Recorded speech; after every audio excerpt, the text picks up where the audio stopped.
মাওয়াহিবুল দুনিয়া আল মাওলুদুর রবি ফি মাওলিদিন নবী সাল্লাল্লাহু আলাইহি সাল্লাম, মাদারিজুন নবুওয়াত, নিয়ামাতুল কুবরা আলাল আলামিন, সুনান তিরমিজি শরীফের মধ্যে হযরতে ইমাম তিরমিজি রাহমাতুল্লাহি আলাইহি আমার নবীর মিলাদ সম্পর্কে একখানা অধ্যায় লিখেছেন, ভাব লিখেছেন, যেই বাবের নাম দিয়েছেন বাবু মা জা ফি মাউলিদিন নবী সাল্লাল্লাহু আলাইহি সাল্লাম। সুবহানাল্লাহ কোন, আরো জোরে জোরে কোন সুবহানাল্লাহ। হযরতে আব্দুল মুত্তালিবের 10 নম্বর ছেলে, যার নাম হযরতে খাজা আব্দুল্লাহ, হযরতে ওয়াহাব জুহরির অত্যন্ত স্নেহভাজন পর্দাশীল নেককারিনী একজন কন্যা, যার নাম হযরতে সাইয়্যিদানা আমেনা রাদিয়াল্লাহু তাআলা। আমি মূল আলোচনার মধ্যে চলে যাচ্ছি। হযরতে আব্দুল্লাহ এবং হযরতে মা আমেনার দুই পরিবারের মাধ্যমে বিবাহ বন্ধনে আবদ্ধ হয়ে গেলেন। বিবাহ বন্ধনে আবদ্ধ হওয়ার পরে দুই পরিবারের মধ্যে কুশল বিনিময় হলো, খাওয়া দাওয়া খানা পিনা হয়ে গেল। কিতাব সাক্ষী দেয় জুমার দিন রাত্রে হযরতে আব্দুল্লাহ, হযরতে মা আমেনা দুইজন একে অন্যজনের সাথে মুলাকাতের মধ্যে চলে যাবেন। কারণ আমেনার অন্তরের মধ্যে গভীর বাসনা যে আব্দুল্লাহর কপালের মধ্যে এমন একটা ঝিলমিল ঝিলমিল নূর দেখতে পাই, যতক্ষণ পর্যন্ত আমি আমেনা ওই নূরের অধিকারী হব না, ততক্ষণ পর্যন্ত আমি আমেনার মনের মধ্যে শান্তি পাব না। সুবহানাল্লাহ। হযরতে আব্দুল্লাহ, হযরতে মা আমেনা জুমার দিন রাত্রে দুজন একে অন্যজনের সাথে মুলাকাতের মধ্যে, মিলনের মধ্যে দুজন অগ্রসর হয়ে গেলেন। কিতাব সাক্ষী দেয় হযরতে মা আমেনা এত দিনের বাসনা, এত দিনের মহব্বত, এত দিনের আশা আকাঙ্ক্ষা নিয়ে হযরতে খাজা আব্দুল্লাহর কপালের মধ্যে গভীর প্রেম নিয়ে, তাজিম নিয়ে ওনার দুইটা ঠোঁট দিয়ে আব্দুল্লাহর কপালের মধ্যে যখন চুমু দিয়েছেন, সাথে সাথে মাওয়াহিবুল দুনিয়া বলে সাথে সাথে হযরতে আমেনা ওই নূরের অধিকারী হয়ে যান। আরো জোরে বলেন সুবহানাল্লাহ। আব্দুল্লাহর কপালে ছিলেন নূরে মুজাসসাম, আমেনার রেহেমে গেলেন রহমতে আলম।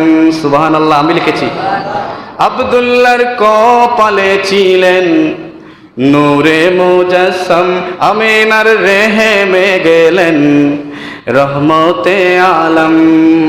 বিশ্ববাসী ধন্য হল, বিশ্ববাসী ধন্য হল নবীর আগমনে। মারহাবা মারহাবা ইয়া নবী, ঈদ মিলাদুন নবী, ঈদ মিলাদুন নবী, ঈদ মিলাদুন নবী, ঈদ মিলাদুন নবী।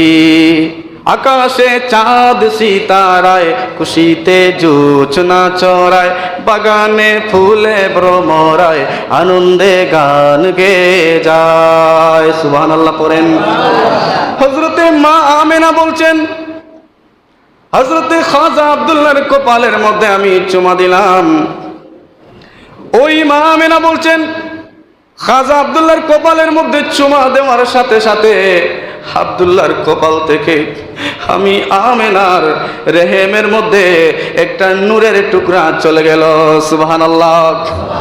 হযরতে আমেনা বলছেন রাত্রিবেলা ওই কপালে চুমা দেওয়ার পরে ওই নূরটা আমার রেহেমে যাওয়ার পরে মা আমেনা বলছেন আমার সমস্ত বডি থেকে, আমার সমস্ত শরীর থেকে, আমার সমস্ত জিসিম থেকে এ যেন জান্নাতি খুশবু বের হওয়া শুরু হয়ে গেল। সুবহানাল্লাহ পড়ে।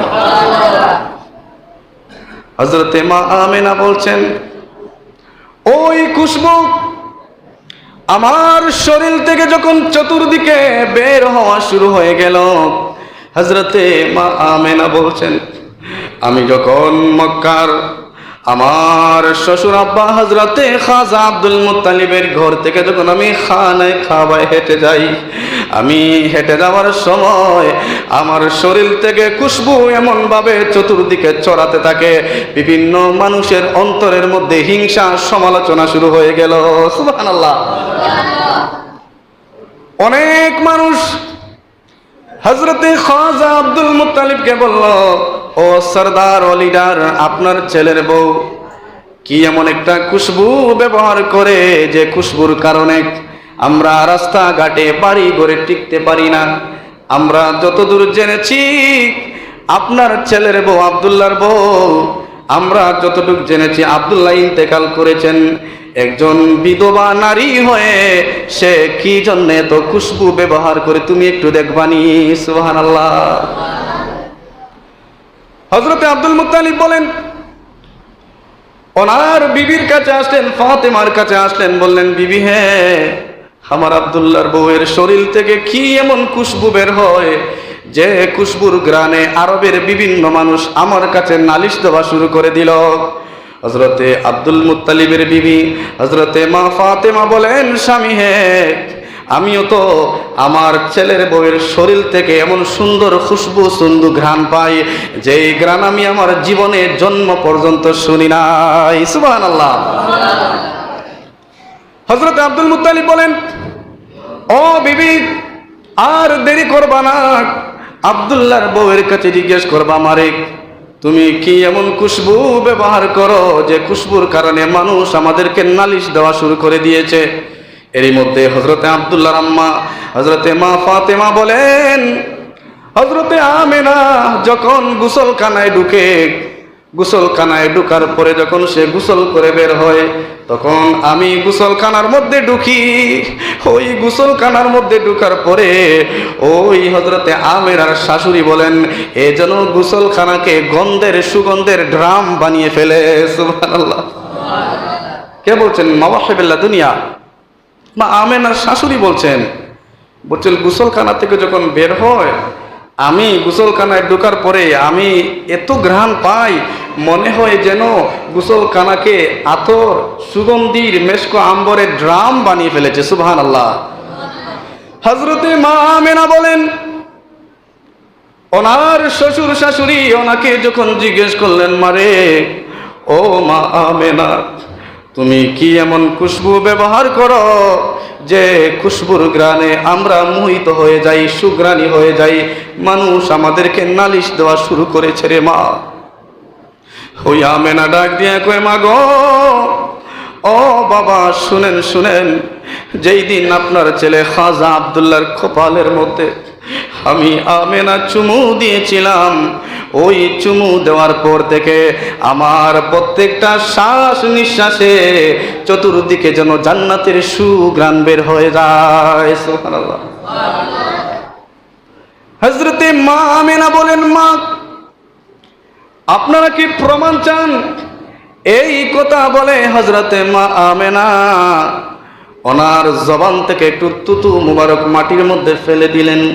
হযরতে খাজা আব্দুল মুত্তালিব ওই তুতুর গ্রান শুনে দেখেন, না রে না, এই গ্রানটা তো আমার ছেলের বউ আমেনার নয়, এটা তো ফেরেকটার গ্রান। সুবহানাল্লাহ। কি প্রেম, কি শান, কি আজমত আমার নবীর। শুনেন, ওই আমেনা তুতু মুবারক মাটির মধ্যে ফেলে দিলেন, ওই তুতু থেকে সুঘ্রাণ বের হয়ে গেল। খাজা আব্দুল মুত্তালিব বুঝতে বাকি রইল না, আমার আব্দুল্লাহর ঘর থেকে এমন একজন আজমতওয়ালা, এমন একজন হিকমতওয়ালা শিশু জন্মগ্রহণ করবে, যার সুঘ্রাণ পৃথিবীর জমিনে আসার আগ থেকে বের হয়ে গেছে।